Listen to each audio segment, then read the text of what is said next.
6 o'clock, so we'll call this to order. Everybody would join me in a minute. I pledge allegiance to the flag of the United States of America and to the republic for which it stands, one nation, under God, indivisible, with liberty and justice for all. Well, good evening. Thanks everybody for coming out tonight. Thanks for anybody live streaming, listening online as well. As usual, we'll ask anybody that needs to take a phone call, make a phone call, or have a side conversation to just step outside so we can keep this everybody able to hear. Roll call. We've got 2 members. Yeah, and they both said they would be. Is there any public comment tonight? No public comment. Okay. Additions or to accept the agenda. Do we have anything? Anybody else thought up since the work session? None? Travis, I'll make a motion to accept the agenda as presented. Got a motion and a second. Any discussion from the board? All in favor, say aye. All opposed, say nay. Okay, next up, JCSD student video time.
Right on. Principal reports. All right, Mr. Chair, our spotlight of the evening is Cloud Peak Elementary, so I'm going to turn it over to them.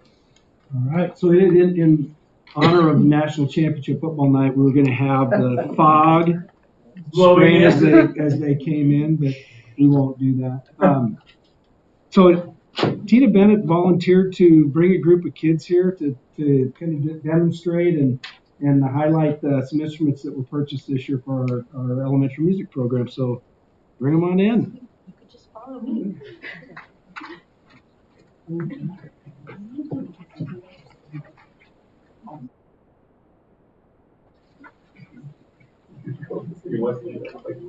Okay, so the first thing, they're going to make a line. I'm not sure who's more nervous, them or me. But they are going to probably. They're going to introduce themselves first before we go through. We're actually going to do a little mini performance, and I'm going to talk about the instruments a little bit and just tell you like what's going on in their brains, even though they're not quite as aware of it, and then just let them show off for you a little bit. So first, they're going to tell you who they are. They'll start parsing.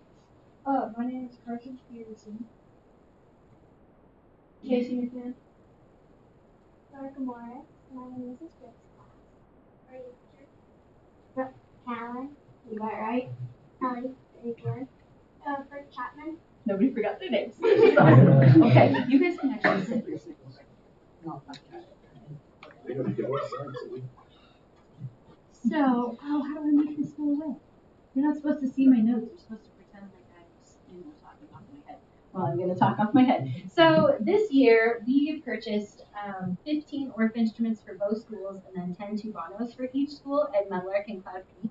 And I wanted to go over the ORF approach and why that's really valuable to music education, and then just let you see what they do with the ORF approach. So it was created by a German composer named Karl Orff, and he really strongly believed that music should be taught like a language, like your primary language, that it should be completely natural and judgment-free and just something that happens naturally through play.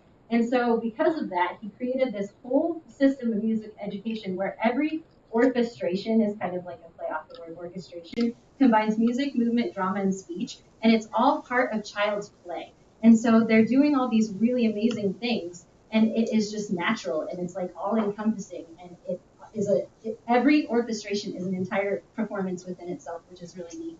The other thing that he really wanted was accessible instruments that were the correct sizes and were accessible to students, because like band and orchestra instruments often are too big. Like a fourth grader can't hold a trombone. I've got sixth graders that can't hold trombones. And so these instruments were designed to be really high quality, and so they sound really beautiful, but also they fit the size of the students who get to play them.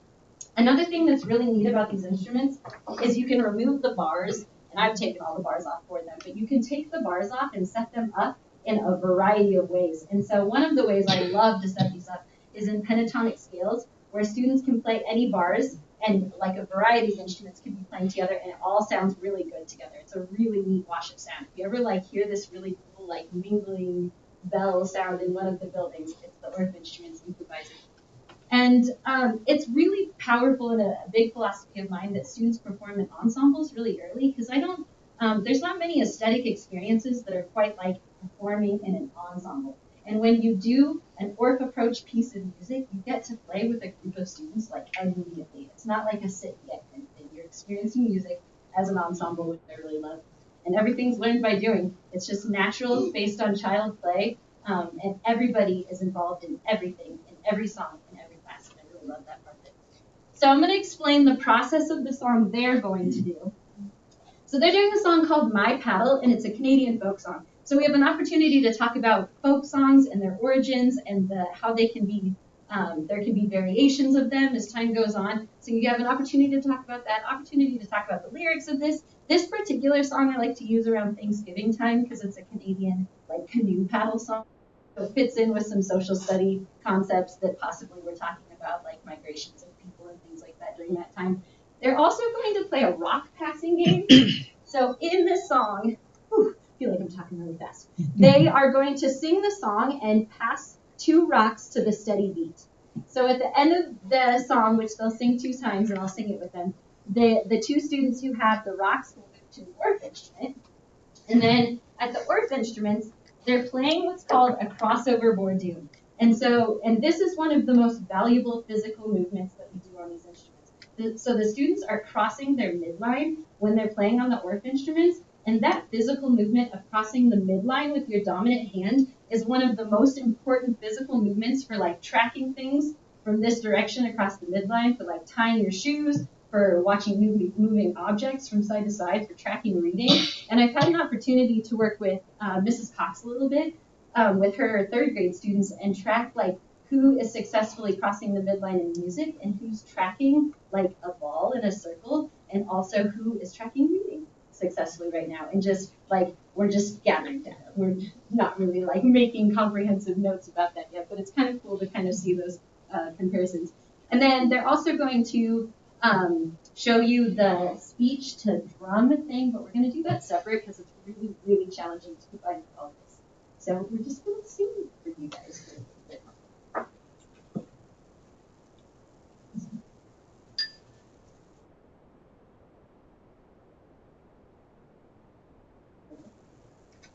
You're okay. Right? Who wants the rocks? I'll put one there. I'll put one there. So they have to keep the beat while they're doing this particular song. So they're doing that with their hands, but then once they get a rock, they have to know that the rock is there and then pass it to the person next to them, which is actually kind of challenging. 1, 2, sing nice and loud because they don't want to hear my voice. Dun, dun, dun, dun. Ready? Go. My paddles keep flashing with silver. All of the wagons like dip, dip, and swing. One time. My paddles keep flashing with silver. All of the wagons like dip, dip, and swing. And then the 2 people who have instruments, or rocks, will go to an instrument. And we have 15 of them in our classroom, so everybody gets to play by the end of the game. So then they keep passing. They're going to start with the crossover board down. So then they'll move over and start. Probably. 4 times. Yeah.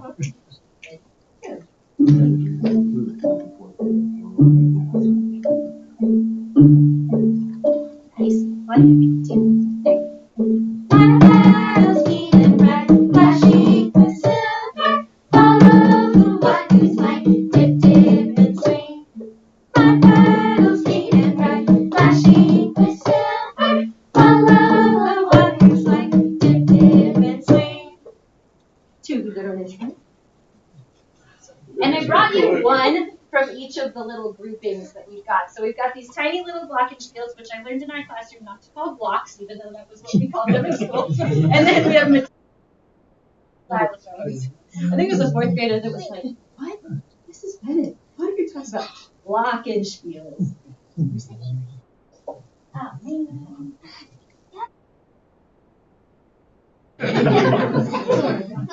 Totally on me. They get to watch me mess up regularly. One more time. 1, 2, crossover, go. And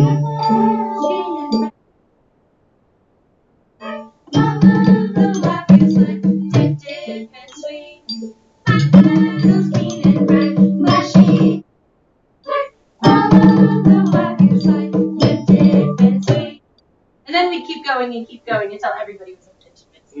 So that's that portion of it. We're going to show you one more with this last group of 4 that's right here. So 2 of you can stand behind this Giovanni.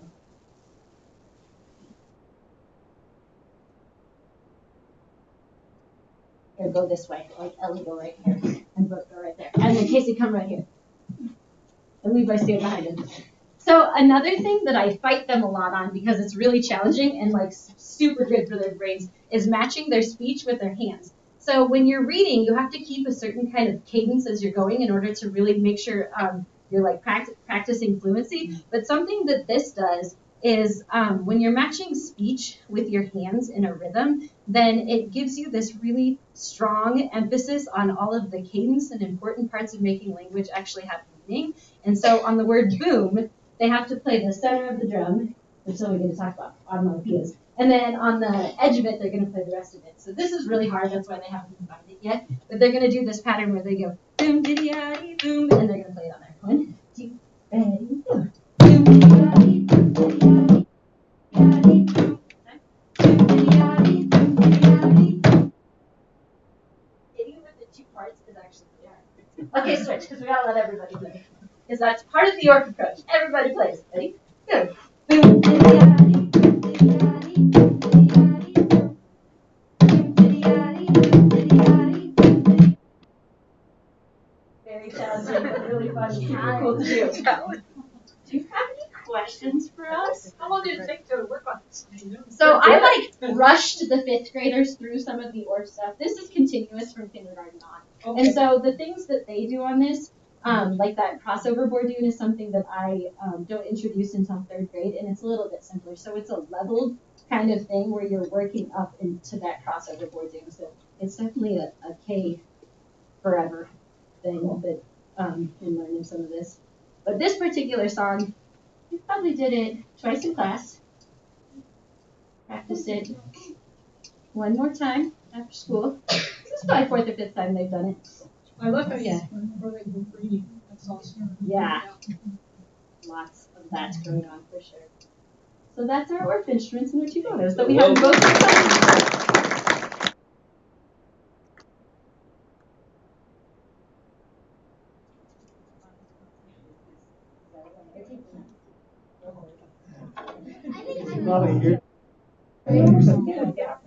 Yeah, we'll go ahead.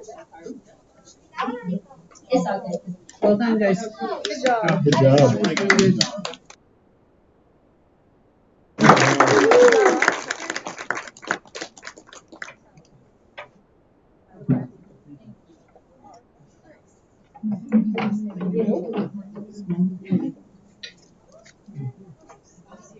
So thankfully, we have people that know stuff about music in our building. Yes. I don't. Those terms there I was unfamiliar with as well, but I'm glad the kids know. I've heard crossover. Anybody have any questions for the principals from their reports this week? So, Mr. Chairman, just a comment, is I had some parents reach out to me, and they had a new student come to the high school, and they couldn't believe how nice it was. And the person that helped them, a freshman, Hassan, they couldn't say enough nice things about her, so please pass it on to her. Thank you. They were super impressed. Thank you. I wanted to say the video was awful fun. I had no idea you were in a little sweatshop in the back of the school. That's what I call it. Anyway, anybody else got any questions for the principals?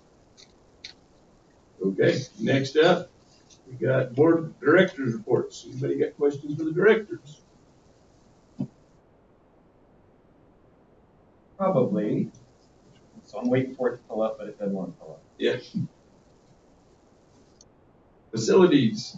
We heard from TKE. Do we have it scheduled to get the elevator? Not scheduled yet. Okay.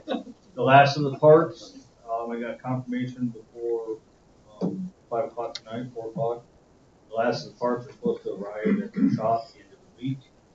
When they have eyes on the last of the parts, they will schedule it and get it moved down. Do a run through, make sure they've got the entire kit, everything they need. Yep. Perfect. So you mean we've got the parts for the elevators? Or They're we will? waiting, they will. They're waiting on the last of the switches, micro switches. Good. That's what they told me. They're scheduled to be delivered on the 12th. Then how But long? again, industry standard, we've heard this along. Yeah. So, they can't give me a time on what the install is going to be. Now, does the new elevator have a warranty on it once it's installed and running? Do they warranty It's just like anything else, we have 1 year parts. Labor. parts and labor. Yep. Are the electronics included? I saw in the Yes. warrants that we bought another service contract. Yes, and I'll tell you what, that service contract saved our bacon. If we did not have that service contract, we would be probably just rewarded bids probably about 3 months ago, 2 months ago. Because we had the service contract with TKE, the Gold Star, I think I mentioned this before, that we didn't have to go to engineer. We did not have to go to bid because we had that.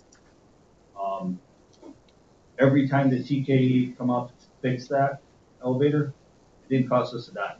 So we spent a little over $5,000 for that service for a year. If we would have had to pay for every one of those visits at $86 an hour for the technician, we would have spent thousands of dollars. So it's money well spent. I am working with TKE right now, trying to get a year's credit. We've been without that. So I have brought to their attention. They have to move it up their chain, so there may be some time on that. I did go to them. We paid for a year. I don't want to let it lapse. Yeah. So hopefully you guys can do something for us. And they were in agreement. Thomas Reese was like, absolutely, I get it 100%. I had to take up the ladder. So it's sounding more and more promising. So John, what Travis mentioned that, what was in the warrants, is that a yearly fee that you pay? Quarterly. It's quarterly. Yes, quarterly. Yep, and of course it went up this year, $100. So we just got one for the Otis elevator at Clear Creek, $100 truck fee. So Saying nothing's cheap. nothing's cheap. How long have we been doing service agreements? As far as I can remember since the elevator was built. Elevator started. I could go back and I know the most recent, it's like a 5-year cycle. We review the contract on it, 5 or 7 year contract on that, so. It's worth the $5 grand, $6 grand we pay here. It'd be silly not to have that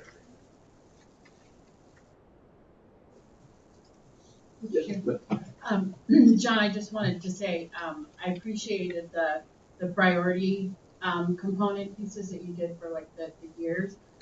With the resource allocation committee coming up, that is going to be a super helpful document that we'll be able to refer back to often, figuring out with major maintenance how that goes. And these documents are the ones that when we had Levi Yes. come in Yep. and do the whole overview of the whole district. Is Yes. that correct? Yep. Okay. It's pulling chunks out of that. And again, these documents, like I told you before, that I would try to have something to you by January board meeting.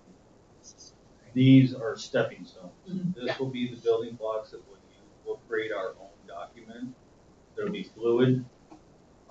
But this is what was presented to me and to Mr. Oski that I wanted to show what we're dealing with as far as creating that 1 to 5 year list. And the components, there's a lot there. And then we also have another study coming in, because that study there also incorporates the state FCA assessment that was done, plus the WDE. So it's 3 into 1. And now we're doing an ADA assessment. And we can tell you on that list, we had a 3-hour meeting Friday here. The focus is going to go to ADA for major maintenance. We're going to start that ball rolling. And, the focus is going to be getting from the parking lot into the building. So it's going to be a lot of exterior concrete work. Take care of some of those. Handicap parking.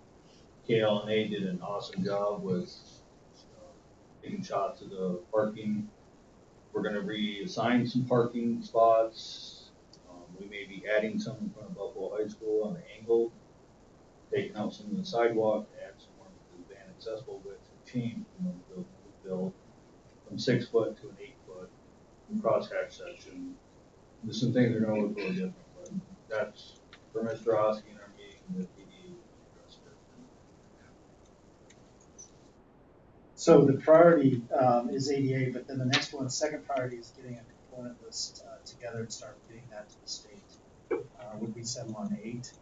I believe somewhere. So we want to get 8 projects to into the what I call the pipeline and start determining what that looks like. That takes a little bit of time, but even in that, just the component projects itself, we're probably going to look close to $10 to $12 million with the projects from the state. So, and then we got our 1 to 5 year plan. So the history of what we went through is Levi did his study, which he presented to the board, and now we're moving up into this step here where we're actually breaking it down into components that we can actually bite off. So with all the changes with the state facilities and how we, the new assessment that came in, we've combined all that. So again, this is a stepping stone that we're working on, and it's a step in the right direction, but there's a lot of projects there, and we're going to have to go seek a lot of funding. I think KC is our #1 focus. That project there is probably worth about $4 million. If John is correct in his estimate of getting that upgraded. So that metal article plus some of the roof systems or some of the things. Just the air handler control for KC. Because the air handlers are in the life. Yeah. I'm looking forward to this cold snap, but I want to see what those new boilers do. And I think it's going to do it. They're running right here. Yes. And we also have some other projects that are not on that list. Building access control. Buffalo High School, Cloud Peak Elementary, Metal Arc. Those I'm going to try to get done this summer. Talked with Christy. We're going to start working on audio enhancement for KC because that bell system is starting to fail. We had a contractor down there over the weekend. So we got some big issues, but we just got to start chunking them off. Yeah, and I think what I want to promote here is what John's doing and the team, and Christy's a part of that, is we're prioritizing what we need. We're seeking additional funding, so we're not trying to take these projects on with just our major maintenance. So going for those component projects, and then we are in the process of resubmitting the COPS grant, correct? Potentially. Yeah, we will. So we'll be submitting that for additional funding to help with some of these things. So again, it's not just dependent upon our budget to meet the needs of some of these facilities. We are trying to find different avenues to seek the revenue sources needed to meet some of these facilities. And it was a good 3-hour meeting. I mean, you can say there's such a thing as a good 3-hour meeting, but it was good. Anybody else got questions for the directors?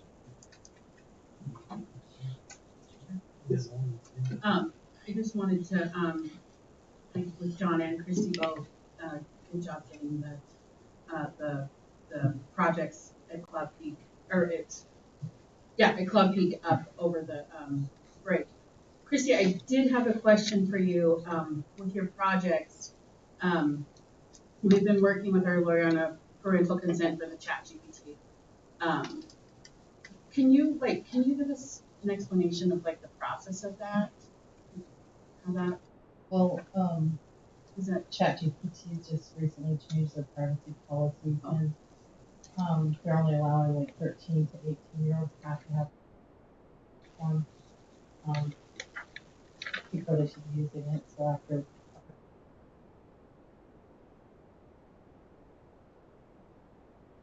So that's just something I do.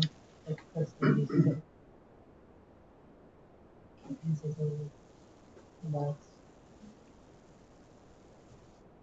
Johnson County is leading the way on the development of that because our attorney with the school board's attorney is working on developing something for statewide. So Scott, along with Bridget, along with our team, has started that process. Okay. Are you seeing this ChatGPT used more, I guess AI in general, by the teachers as it? How are you guys attempting it? Yes. I think so for you guys. Yeah. Mm-hmm. And the kids are using it. I would assume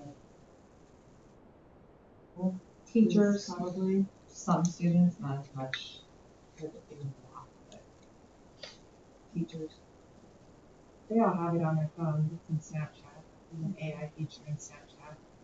So is that what chat is then? Is an AI feature? No. What is it?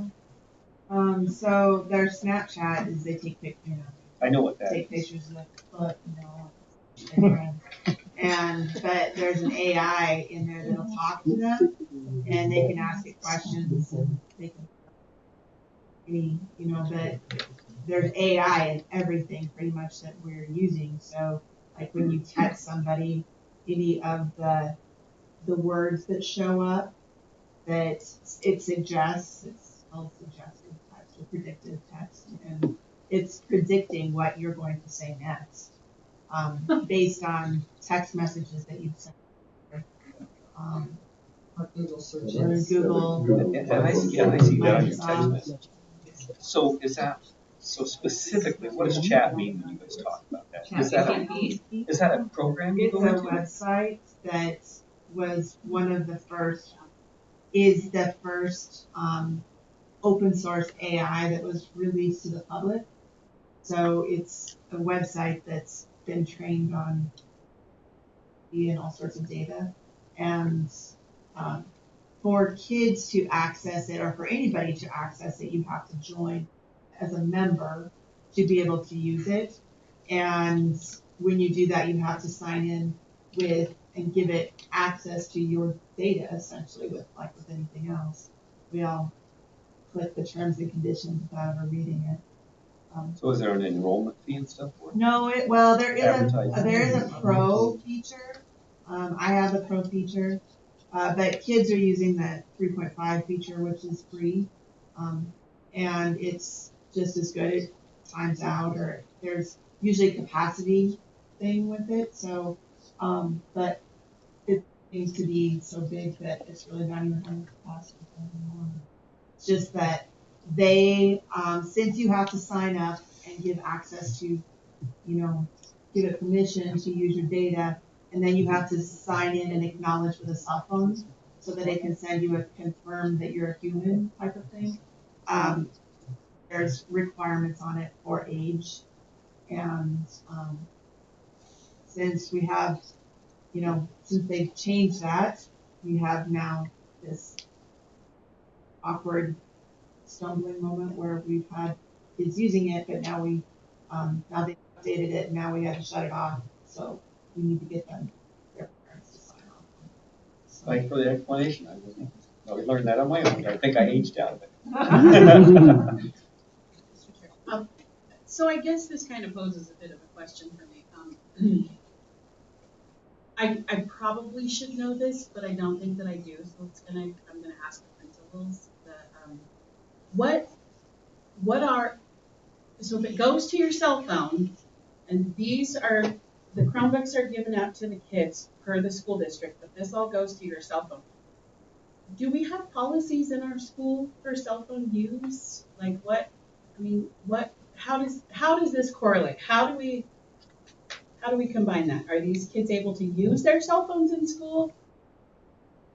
So I guess I'm not getting it's not meshing. Once their parents sign the waiver, Okay. the app is actually a part of our dashboard. Okay. So they can utilize the ChatGTP on their Chromebooks without any problem. But on your cell phones, can you use ChatGPT without parental consent? Oh yeah. They can install it. Okay. I mean, then they wouldn't have to even use a school account. Okay. You do have, you can't be on your cell phone at this time. You can be at this time. So in a classroom, a student can't just pull out their cell phone and start working on it in the classroom. Because, like for instance, I'm just saying about the middle school, you can't be on it during the day other than lunchtime. So you can be on it first thing in the morning, once the bell rings, you're done. And then you can be on it at lunch, and then you can be on it after school. So there's How really good are like the kids about doing that? Because in the classroom's good. Teachers, it's still teacher monitored, just like the Chromebook. It has to be teacher monitored.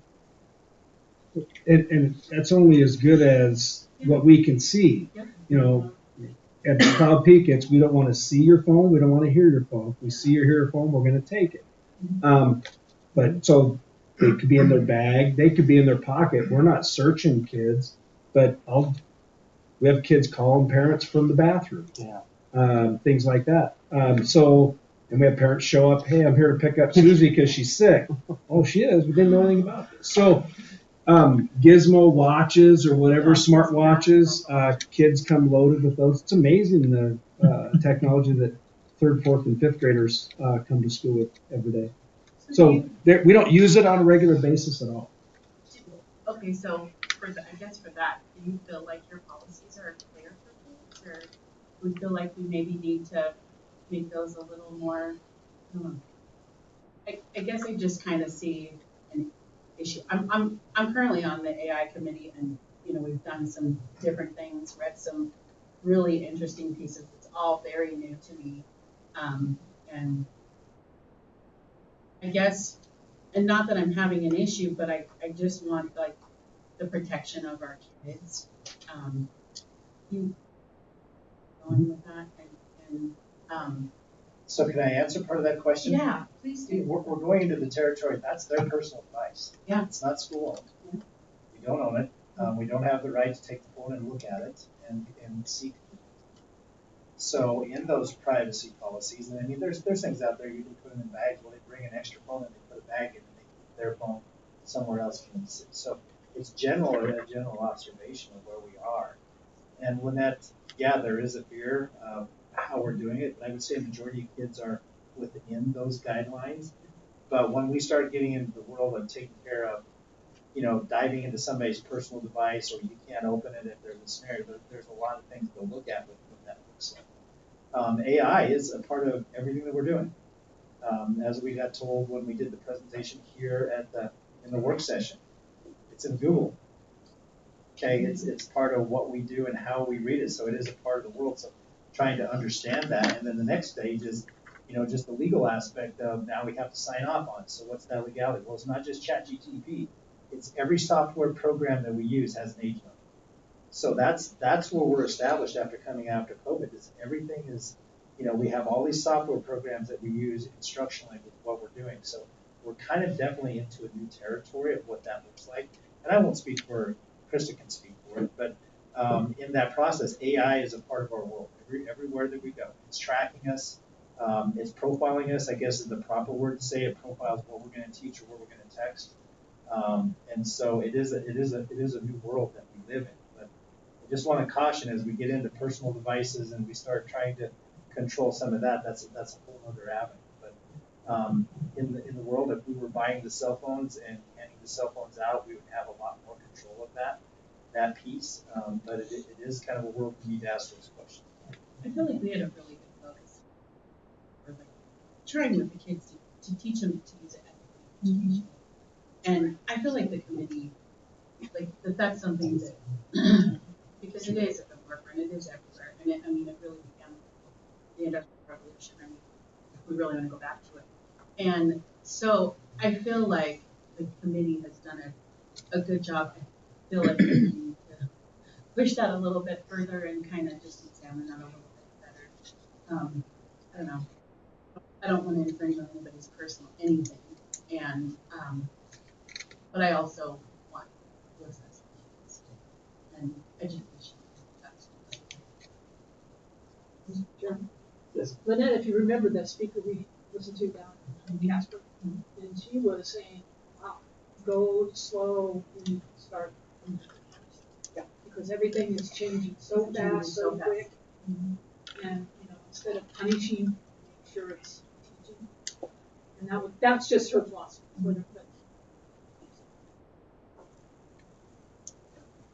Anybody else, questions for the directors? All right, next up, superintendent report. All right, any questions for me as a board of trustees? Again, the highlight is just a lot of work happened over Christmas break, a lot of attitude and gratitude with that. A lot of things are happening with facilities and the tech department. We are halfway through the year. So Mr. Chairman, I leave it up to you as a board if there's any questions from me with my report. How about again? Anybody got questions for Charles this round? Charles, I didn't get to read yours. I don't know when you put it up, but last night, this morning, I looked at it. On my computer, it wasn't there. Yeah, I got it this afternoon. But it wasn't on last night. Yeah, and I didn't have a chance to look at I apologize, my report was done Friday. No, I didn't show up until today. So you're off the hook for questions because I didn't to read it. Well, I'll go through it. Okay, highlight what you put in there. So I'll just highlight. So the highlight was change the format up. So a highlight of gratitude. Talk a little bit about that. I started doing a section, Did You Know? We talked about the Professional Teaching Standards Board and what those expectations are with that. We talked about our February board meetings, the 7th, and our work sessions, the 7th. 12th is a regular board meeting. I included a link in there for our updated report card, which we created 2 years ago. And so federal grant required, so there's a link to show you that. That will be on our website that you can look at. Parent liaison updates, professional development schedule. Kind of talked about what happened. There's links to everything that happened in the buildings on the first day back on January 2nd, and then January 15th is kind of a quick update of what we're doing for PD. Board professional learning communities. Talked a little bit about that date coming up in April in Thermopolis, so that is there. Pretty extensive little report, facilities report. I tied John's report to this. Again, we had another ADA elevation. I did that meeting summary for that, what we did with the RET. And that is completely different to the 3-hour meeting that we had. So it's just separate of what that piece is. The TKE letters in there. And then I did the School Boards Association memo, conference materials there, the weekly update, the developmental worksheet. I know you asked about that in the work session. So the theme of this year's January workshop is telling your story, your communication and advocacy. So I did find that piece. I added that to you.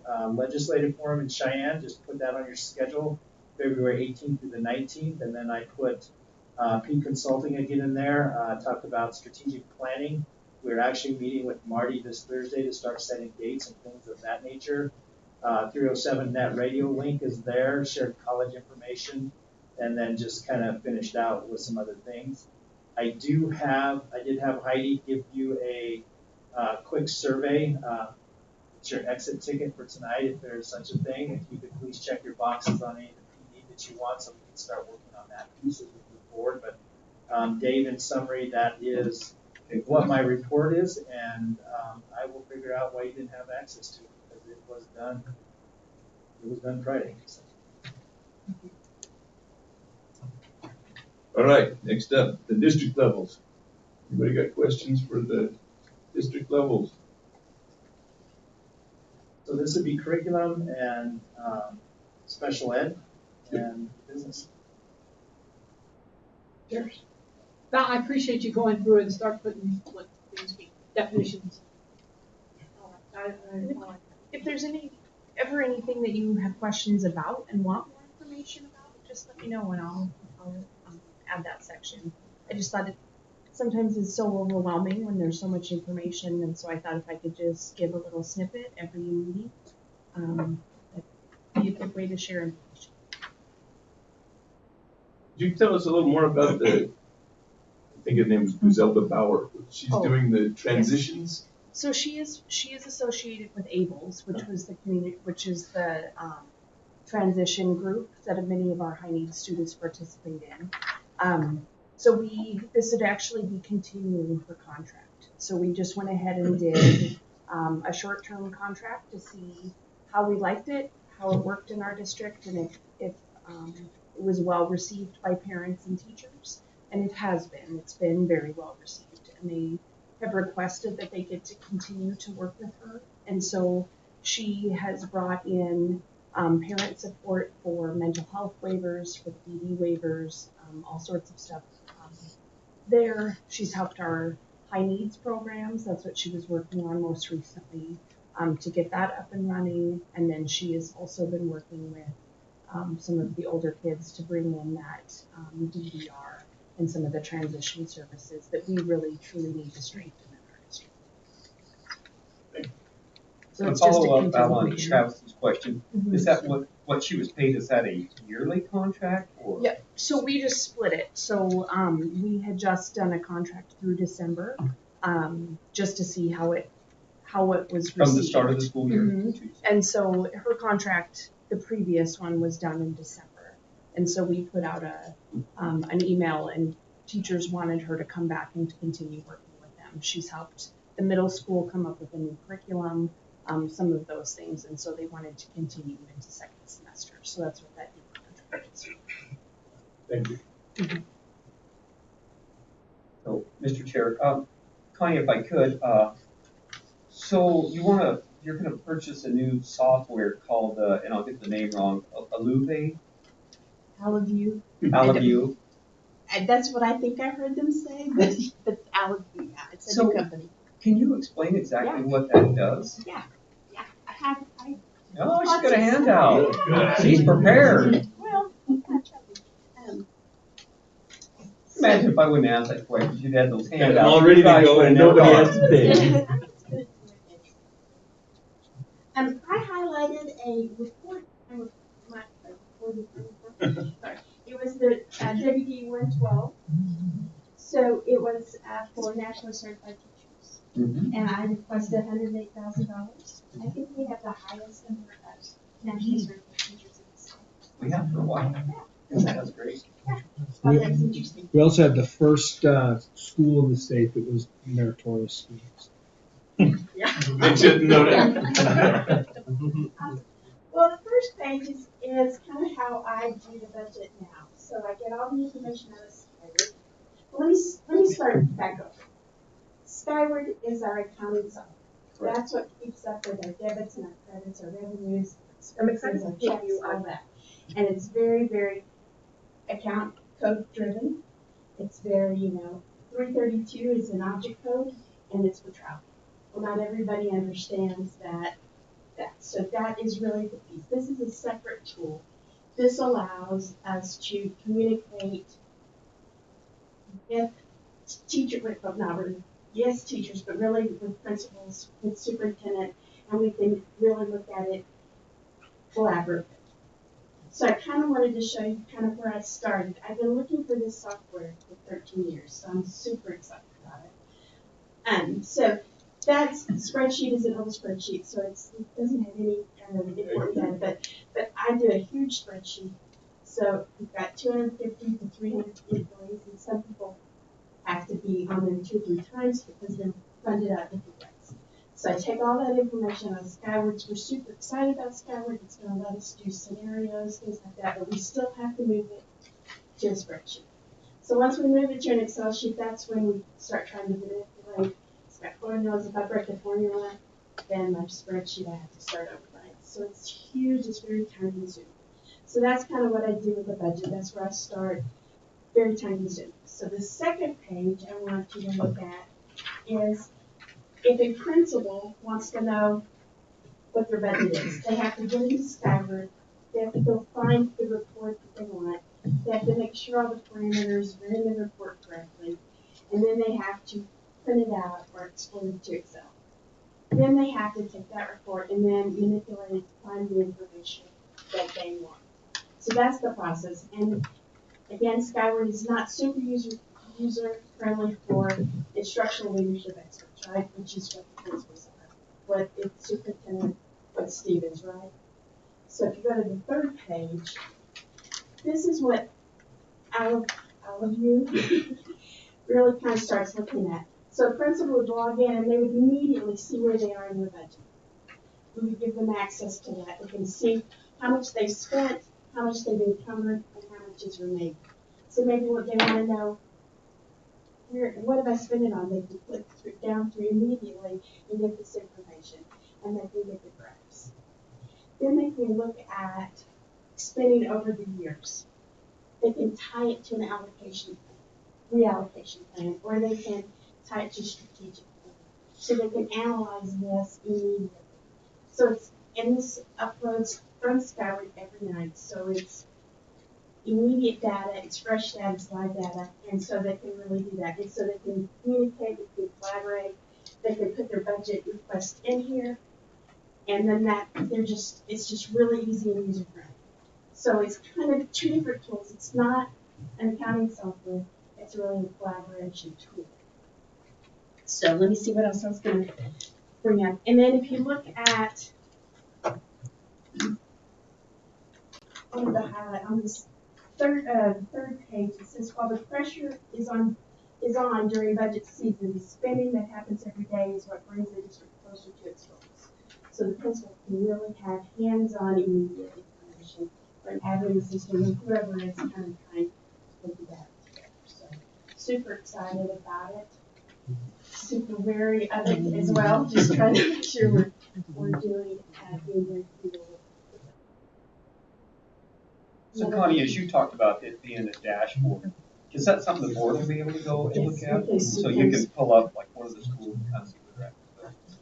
Because I was going to ask you if this is a need or a want as we go through the budget. So is what I'm hearing from you is you feel it's definitely a need. I'm good. That was my directive to find something, Dave. 2 years ago when we surveyed building administrators, they wanted a system where it's a balance, like a checkbook. It's simple. They don't have to. It's updated every day. You as a board of trustees had asked me one time, are we spending our resources according to our strategic plans? So as we go through these things and as we're transitioning to that, Connie came to me. I said, we need to go find something that's simple. I mean, part of what Skyward was the intention to have a budgeting tool that administrators could use, a sandbox. I think you've heard me talk about that piece. Connie says she's been looking for this for 13 years, but that expectation is we're asking those questions. We want to be transparent to a lot of people. Well, this dashboard is going to be something that once we get going, and I want to be very clear, it's not going to start out, we're not going to have this tomorrow. It's going to take time as we go through this, but this will be a resource tool for budgeting for the future. It's also a goal and an expectation that I have as a superintendent that when Connie leaves, how she set up her spreadsheets, the next business manager doesn't have to come in and figure out how we set it up. Why training with Skyward? I mean, I know there's been some struggles, but the reality is, listen to the gals now, they're getting to know the system. So we have everything is within our system. It isn't on a separate spreadsheet. It isn't something that somebody created that we don't know what their formulas are. So the expectation of cross-training and having a software that is updated not once a year, but updated daily. And I'm not going to say that's going to happen correctly, because anytime two softwares communicate, there's always going to be some leeway. But ideally for me, Dave, is to leave you as a board of trustees in this community with not only a business software, but a financial tool that we can manage our budgets and we can take a look at where we're at. And it's going to save time here in the office instead of somebody saying, hey, where's this? How come we don't have our money? Where's this money? It's something we can train them. I mean, that's a goal that we've been attempting to try to get to, and we keep running into roadblocks. It's a long-term goal, so I think that's where we're headed. But as she found this, we wanted to make sure you as a board were looking at where we're at with that. If it was just a want or a wish list, it would be different. But the road we're headed down with the resource allocation plan, with the strategic planning, and putting a budget together that I think is going to help principals understand where they're at and come back to that simple quote. I still remember several principals said, we just want to know, like a checking account, what we have in our account, what we have left to spend. So this is one step moving forward. And they're sitting in the audience right now going, we haven't even seen this yet. So you're seeing this before they get to see it tomorrow. And we talk about that. So I'm sure there'll be lots of questions about that. And there is a third piece of the software that we're not going to purchase. It's called Allocate. And it allows you to determine how you want to allocate funds. So if we wanted to allocate by ADM, or if we want to allocate by building, if we want to allocate with a combination of those things, they have that as well. But we're not moving to that point yet. We're not ready yet. We just really need to kind of hone in on our budget and have it within that. Yeah. Because in my world, you say, hey, I've got $2 million, and then all of a sudden you have $2. It doesn't take long in a monthly budget to go through a couple $1 million. So, and everybody says, oh, it's 20 here, it's 20 there, you know, and it's truly amazing how quickly money can disappear in a process. So the more we can have eyes on and people know where they're at, the better we're going to be. Honey, is that a yearly contract? This amount is for a 3-year contract plus. Oh, it's a 3-year.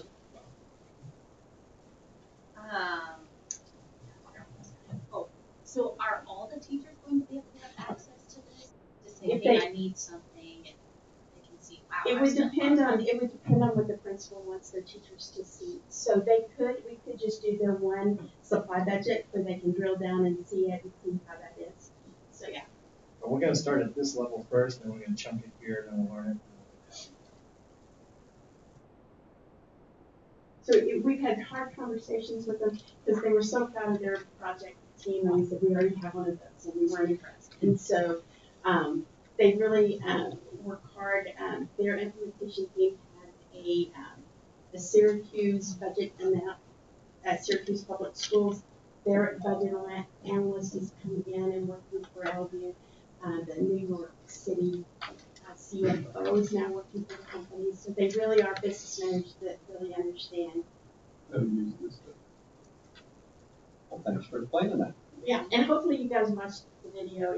It does a lot of good explaining, so better than I can do it. Anything else? When are we doing the?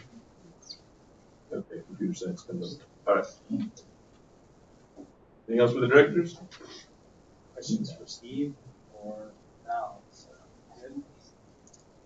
All right, moving on. BOCES report. Rec board. Sorry, rec board report. I jumped one. There's really. No. All right, now BOCES, please. Just a plain vanilla meeting. It was actually over a month ago, so it's just but it's nothing happened. Okay. BOCES. Okay, so they got together the bylaws of the new organization, which will be Johnson County and Sheridan County. Things the board probably needs to know is they will want 2 people from Johnson County on that board, so someone else will need to be on it. I think they intend to get this started by July 1st. new board and got the bylaws, and I can have Heidi, if she would, print them for anybody that'd like to see them. Let me know. So anyhow, it's finally moving forward. David, it's still an intention to meet and get you there when sit down and really go over what the details are and where the money's going and where the money's in. So we're still working on that. And it looks like there'll be quarterly meetings. Yes. Yeah, they didn't put any financial stuff in here.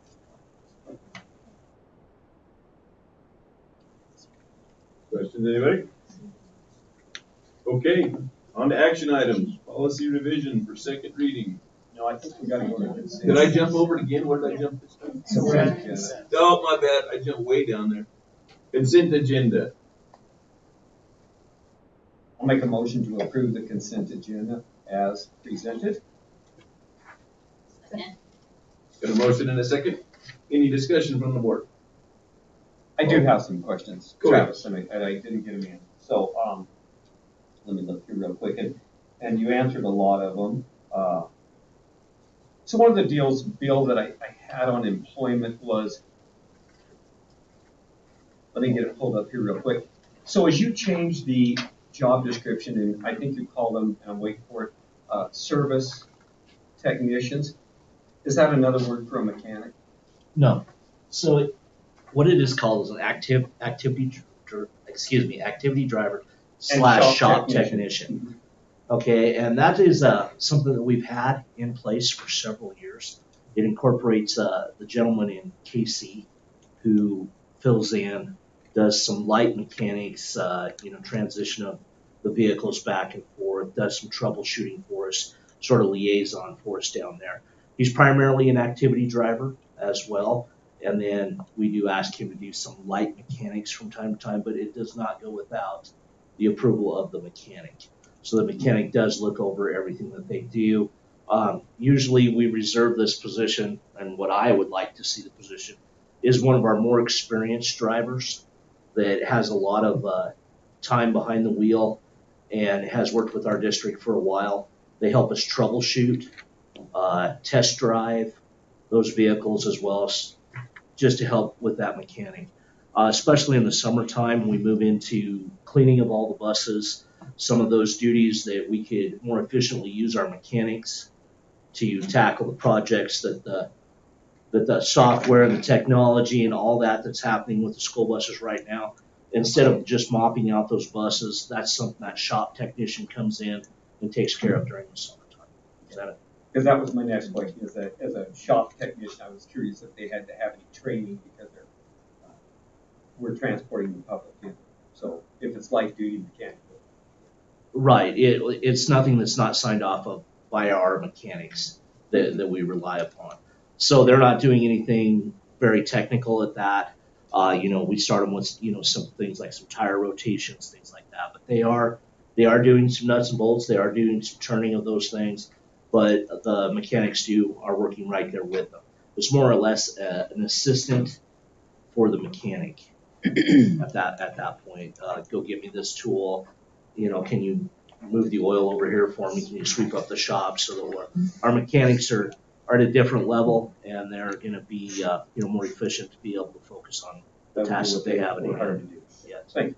Right, thank you. So, Mr. Chairman, the other question I had was, and Connie, I probably need you to answer this. For Solution Tree, we got into a contract for interactive displays.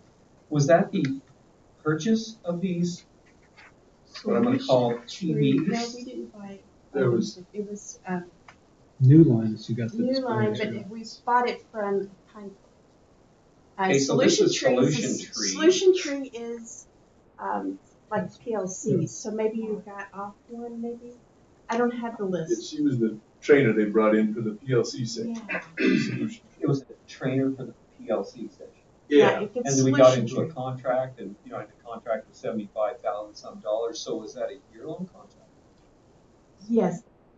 Combination. Steve's going to have to really talk to you about that piece. Per day, per trainer fee, and so we had so many days that we talked with Solution Tree, and that's the contract that we have.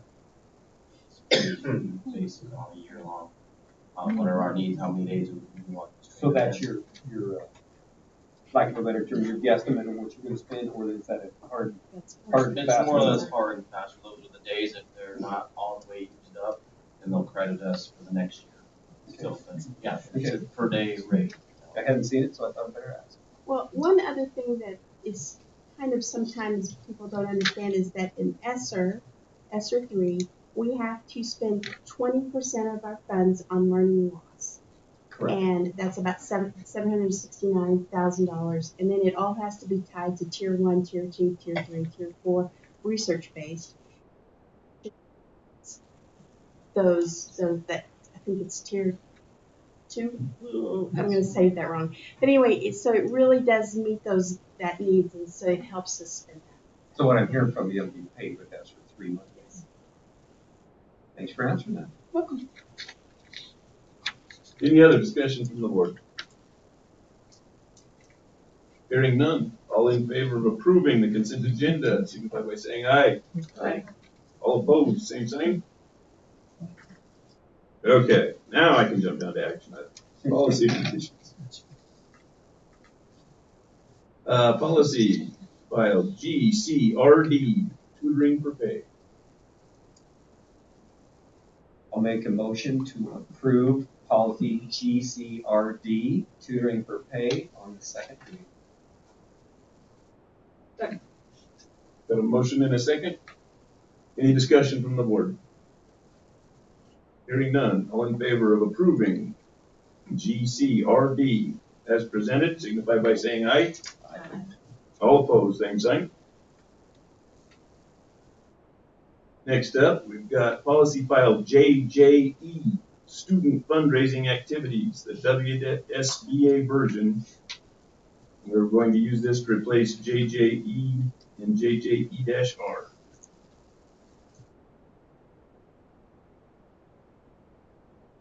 Again, I'll make a motion to approve JJE, student fundraising activities, as it is written by the Wyoming School Board Association. Thank you. Got a motion and a second. Any discussion from the board? So the only discussion I would have, Travis, is I like it because the Wyoming School Board approves it. It's been vetted by the attorneys, and so that Everybody feels like this is the way to be. I agree. Okay. Any other discussion? Hearing none. All in favor, signify by saying aye. Aye. Opposed, same sign. All right. And then we need to delete those other two. Policy file JJE and policy file JJE-R. So, Mr. Chairman, I would ask you if you would like a motion so we can vote on whether we're going to delete them. Yes, please. A motion to hopefully don't go. So I'll make a motion to delete policy file JJE and policy file JJE-R. Got a motion in a second. Any discussion from the board? And my discussion would be is that the policy that we just approved by the Wyoming School Board Association is taking the place of these two policies. And it's much clearer in the language for you. That's how I understood it as well. Right? Yes. Deleting Getting rid of one. Yay. Yeah, instead of 300, how many we got 2 left? Yeah. Well, only one left. We had one. Okay, any other discussion from the board? All in favor, signify by saying aye. Aye. Opposed, same sign. Okay. Next up, we've got the computer science curriculum. Everybody's giggling, so this should be exciting. So I'll make a motion again to approve the computer science curriculum for the upcoming school year. And maybe I shouldn't have that for the upcoming school year because it's just is it going in 5 years? Cut 5 years. So let me delete what I said and say I'll make a motion to approve the computer science curriculum adoption. Okay. Got a motion and a second. Any additional discussion from the board? So the discussion, if it doesn't take too long, would Kristen, are you comfortable, or Mr. Miller, are you comfortable just explaining to us? And I know we all read through it, but for the public, what it is. Would that be okay with you? Sure. Well, first and foremost, I'm not a computer science teacher, just like how we did with our ELA or our math. We have our experts, our teachers, the ones that are in the trenches. Absolutely. We want them to vet it and to figure out what's going to be best to help maximize the learning. So I asked Krista to come here tonight to explain or answer any questions you guys have. But she's been working hard trying to figure out what is the best curriculum resource that she can use, at the high school level to maximize that learning. So that's what we're always trying to do, either through piloting or through that. We do have a sort of like a cycle of curriculum review. Last year, again, it was with social studies, and we had a little carryover from science. Next year, I think it's going to be performing arts. But because of ESSER, and there's a little asterisk in that cycle, because of different grants, we're able to get ahead on some things, and there's some other things that we're trying to figure out what we need to purchase. This year was foreign language as well as computer science. We finally get a fund for computer science. They've been sort of put on the not back burner, but it's just been unfortunate. They gave us an additional basket of goods without the funding. So now we finally can get them some resources that they're desperate for. And so I'll leave it to questions for Krista, how or what or whatever you guys need for this computer science resource adoption. So tracking with all of the computer science stuff. Julie and I have been kind of piecemealing and funding this for the last, I don't know how many years, 5 years, through grant writing and trying to get, curriculum, and we've piecemealed curriculum, but the thing that's catching up to us is the constant updating of the curriculum, because we build all of our stuff and it changes about every update. And so you'll build, like for example, I have gaming concepts. I'll build slideshows so that have the code snippets and the screens and everything so that they can see what I'm doing so it looks like what they do. Well, next year, everything I've done will be obsolete. And it's just killing me. Is that accelerating with the GPT function? Yeah, and it's, and that too, it's just this constant of having to, keep building and keep, I stay on Fridays till about 6 o'clock just trying to get ready for the next week, and I'm drowning. And I was at a conference and found this curriculum, and it was created by he was a teacher of the year from California, and his whole premise is kind of what I've been basing my computer science at high school on, teaching software development through game design. And so through this, we have these CTE pathways through Perkins and trying to get kids to have industry certifications when they, leave our programs. Right now, my kids leave my program with just kind of a foundational how to use, technology, because it's so vast that, they don't get a JavaScript or a Python or a C# or a C++ certification, because you don't really certify kids in languages. And so this, however, because of how my curriculum works, we started in JavaScript with website development, and then so they build apps and programs and games in JavaScript on HTML5, and then the second year they start off in Unity, which is an industry standard game design software, which is also what a lot of movies and graphics are created in. And so teaching them how to do that, if they stay through the 3 years, through the cycle of 3 years, they'll come out with 3 industry certifications that'll go right on their resumes in the college with, and be marketable with even without a college degree. And so ideally, as things evolve and change, yes, we want to always be preparing our kids for college, but they're not all going to college, and a lot of the kids that are in my realm can step out and go into industry and potentially be marketable without that. And that's something that I constantly have to keep amending.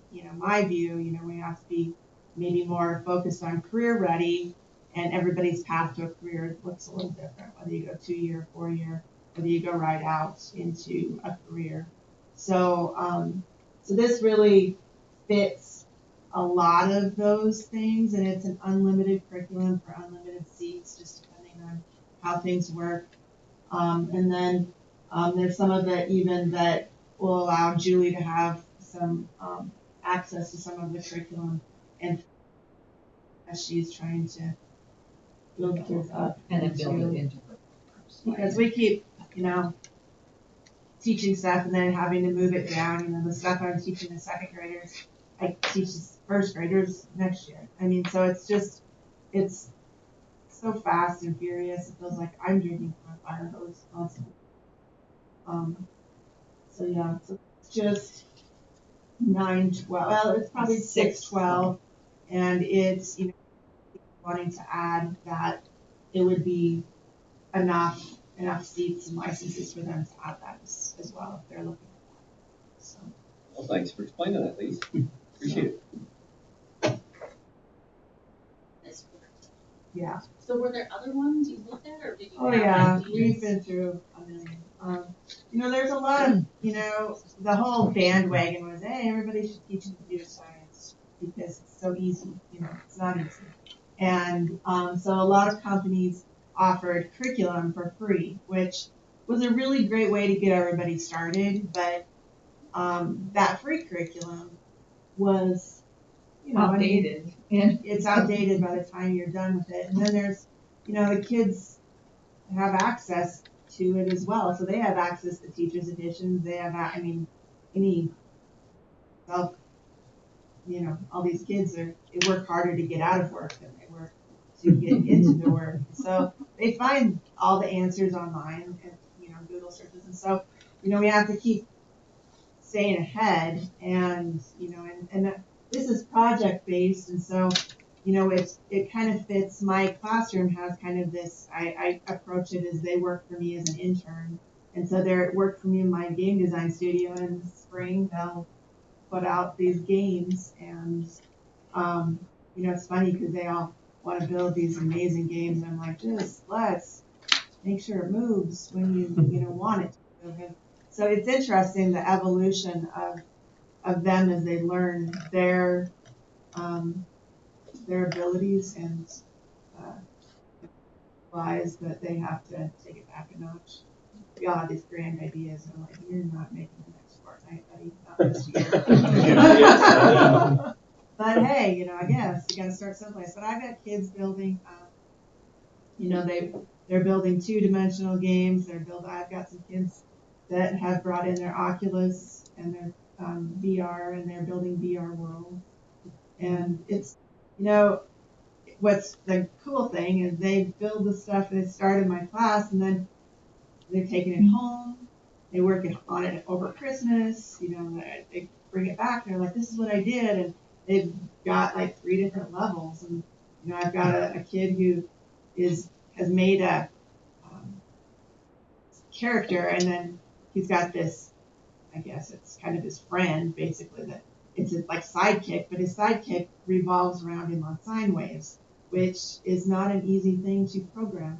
And he's spent, 2 weeks working out the kinks on, so his little character will revolve around him on a sine wave.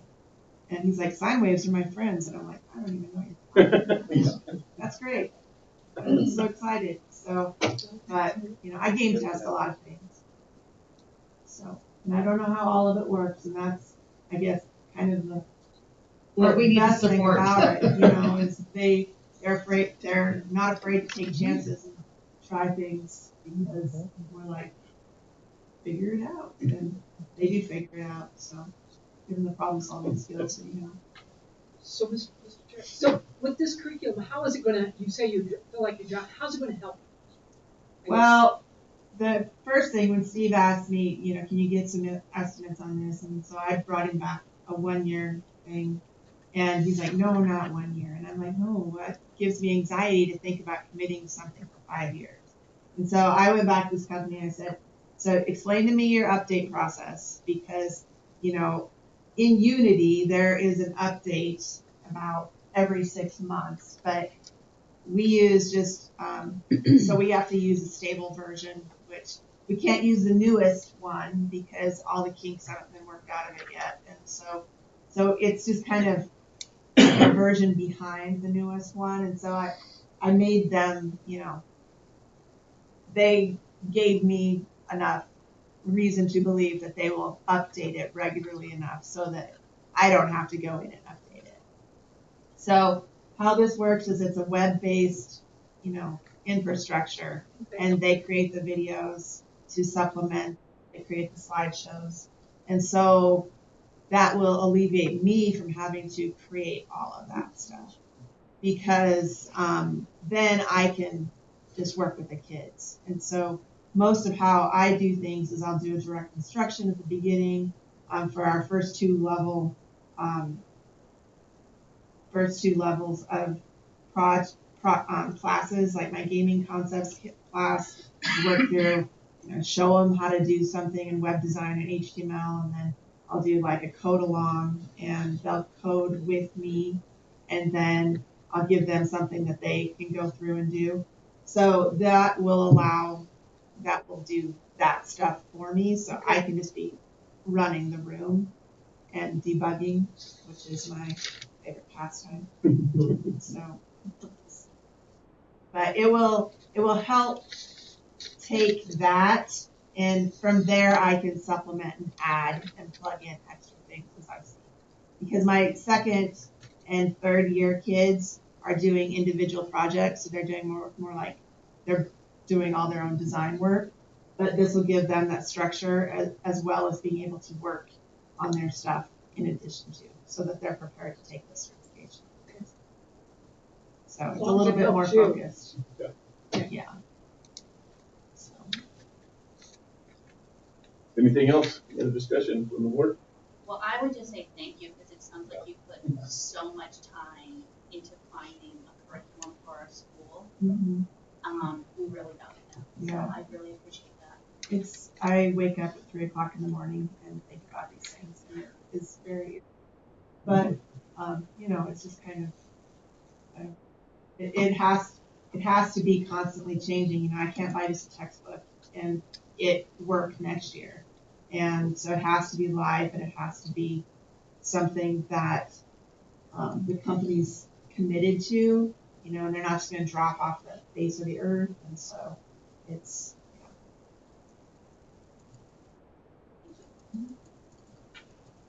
All right. Hearing no more discussion, all in favor of approving the curriculum as presented, signify by saying aye. Aye. All opposed, same sign. Righto. Thank you guys. Thank you so much. I understood at least half of what you just said. well, I tried to keep it. I didn't want to throw out a bunch of. Yeah. I'm going to sneak out though. Yeah, that's good. Thank you guys. Appreciate it. Okay, next up from the board. Anybody have it from the board they want to bring up? I've got one from the board. You've all been handed out tonight a little worksheet. Before you're allowed to get in your vehicles and run for it, you must, each board member, please fill out the worksheet. I'm going to just tell everybody which developments, what training, how we want to proceed in our growth as a board. So it doesn't have to be completed this instant, but we do want it completed before everybody goes home. Charles, am I missing anything? Is that? No, just talk a little bit about our discussion at our work sessions for our evaluation system that we talked about, that we'll maybe start doing this too a month in advance. Yeah, that's the other thing. You haven't been getting about half of the people to fill out those policy reviews for the work session. So we thought about bringing them in paper like this too. Same deal at work session. Fill it out while you're here, and we'll at least have the basics on it. You can go add comments from home at your leisure. That would at least up our percentages a little bit. Yeah, and then we can start having a discussion if there is something, it's 50-50 split on some things. What do we do next? Or so what are some things we can do? So it would just be a good lead-in when we have a higher percentage. So just valuing everybody's time, and then maybe there's some technical issues that just take a few minutes and fill those out. And then we can summarize and have them ready for the next work session, so we'll always be a month. It's not Wednesday to Monday, it's going to be Wednesday to Wednesday, so Monday. Yeah, we can work through it that way. So We have it somewhere. Or we just tell us. yeah, it was just an idea that I'm asking you guys about your opinion. Do you feel like that would be a way to work that in a little better? Mr. Chair, are you asking to work in are you asking about the governance that you do with the work sessions? If this will tie in with that, is that what you're asking? No, this one is tonight for our own yeah. professional development. Okay. But I've thought about having them bring us the same kind of a sheet for the leadership governance review at work session. So we fill that out at the end of the next work session, and you've got it 30 days in advance. Just then, everybody that attended work session would have a chance to fill it out, so we didn't end up with 4 people again, and 50% thought we did great, and 50% thought we were blowing it. I guess I just have a comment on that, and I appreciate that hard work. I appreciate the work that the people that do put in, because so as we all know, we're going to be working on our strategic plan, and that's going to be for the next 5 years.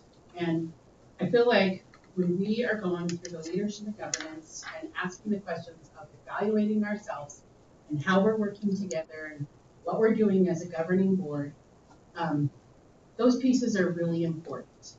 The comments that each one of us present, I feel value in everyone's comment. And I think as we move forward with working on our strategic plan, it'll be a piece that we can go back and look at and discuss amongst ourselves to help us so that we can do what's best for kids. And so I take the leadership and governance very, very, it is time consuming. It is. I sit down sometimes, and sometimes I can get it done in an hour, but sometimes I'm sitting there for 3 or 4 hours. But that's my job. That's what the people elected me to do. And so I put a lot of value in that. And I think that any way that we can get more participation, I'm down for it. I'm game for that, because we're all one team. While there's 9 of us, we work as one team. And each one of our individual comments matter, perspectives matter, and it'll help us with this working on our plan as far as going forward for the next 5 years. I think that's a good. All right, we'll give that a go at the next work session then, see if that helps us pick that up a bit. Anything else from the board? Hearing none, let's move on. WSBA policy update. Sounds like they're gaining. So we are gaining. So we're into section 2, and so they just keep, as they come in, we'll start reviewing those. Heidi will get those, and then I have a discussion with her. But first section was pretty minimal changes. Second one had a few more, but we are moving forward. So I wanted you as a board to know that continue that journey. Again, over 300 policies to review. If we did only 3 a month, that's well into 14 years. So we're just kind of trying to speed up the process. We're down 2 though. Getting close.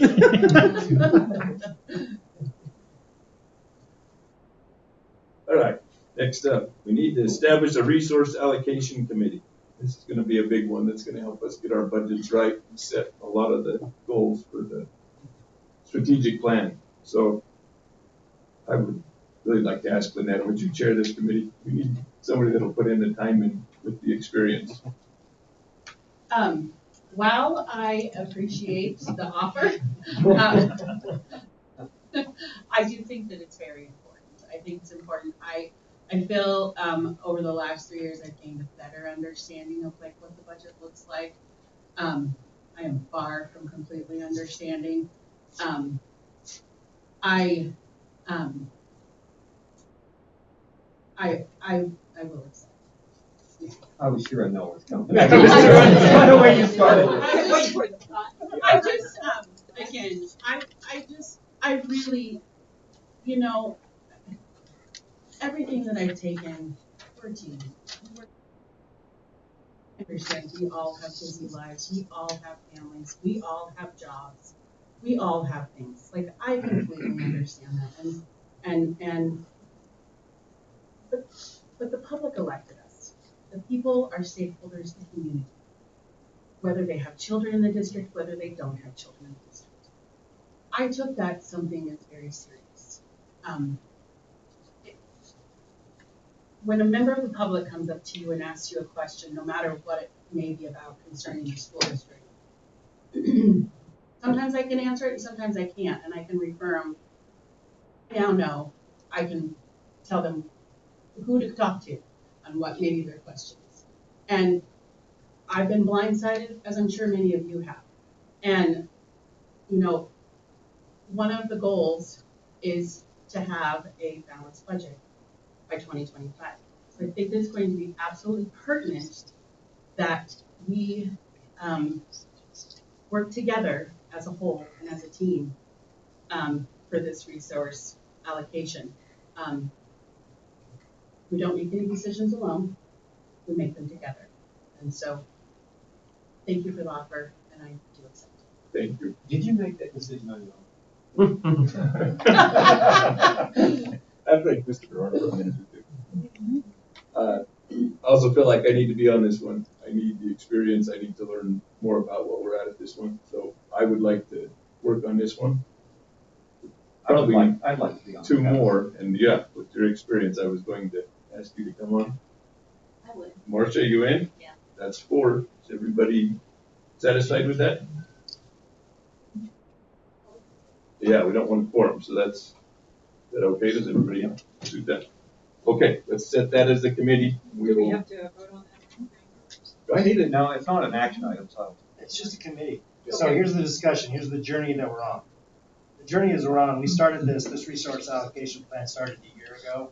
Then it kind of went, didn't do a good job of explaining what the purpose was. So really the committee is going to come together, look at that draft plan that I submitted a year ago, develop how we're going to push this out, and then we'll get stakeholders. And then we'll move to the next level, and then that's exactly like Lynette said, it's going to tie into our whole strategic. It also parallels everything that Connie just talked about. This is, if we're going to tie that question the board asked me, has asked me several times in this position, how are we spending money according to our strategic plan? This is that piece. But you have to remember, our resources aren't just for one specific topic.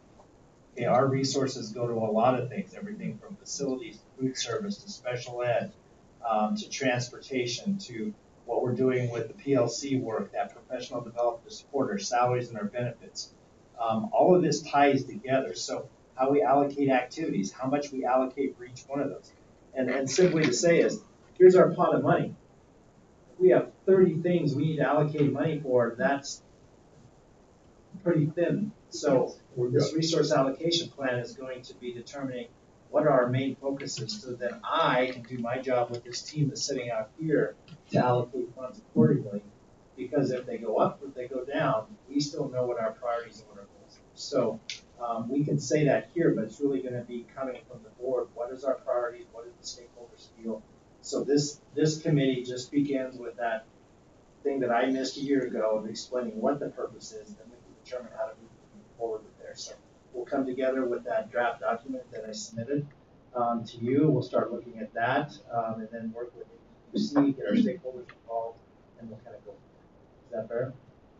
Sounds good to me. Okay. Next up, February work session. Charles already told me, but I forgot. Looks like the work session will be the 7th, and the meeting will be the 12th. Work session the 7th, meeting the 12th. So again, Mr. Chairman, you and I will work on what that looks like as we kind of press forward with some of the major events coming up and present that. But those are the dates to keep on your calendar. We got anything else on those?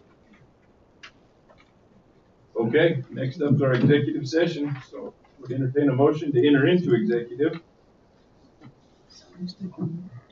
Second. A motion and a second. Any discussion from the board? All in favor, say aye. Opposed, same sign. Okay. Executive. Let's take a little 5-minute break real fast and then we'll. Thanks, everybody.